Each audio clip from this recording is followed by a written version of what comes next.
If you're new to the concept of layers, it can be a tricky thing to get to grips with. Traditional artwork and photos are usually confined to a single flat surface. Working with layers gives us an incredible amount of flexibility, allowing us to build up our artwork in stages and also to retain the ability to go back and edit each element in turn at any time. Here we'll look at a simple example of layers in action. When we first open our image, all we see is a plain white background, and we can see that as the background layer here. If we look further up, we can see 5 additional layers that are currently hidden. These comprise our sandwich. We can tell a layer is hidden, as well as it not being visible of course, by this eyeball icon having a line through it. So if we click on it, the bread becomes visible.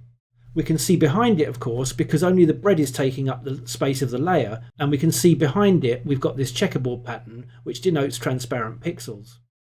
As we go up the list, if we click on each in turn, it builds up our sandwich in layers, just as we would if we were making a real sandwich. We can see where the transparent pixels are, so we can see behind the tomatoes and behind the cheese down to the butter and then down to the bread.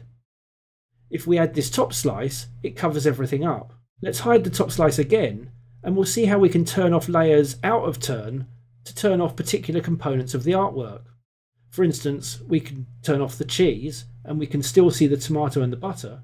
We turn the cheese back on, we can turn off the tomatoes, and so on.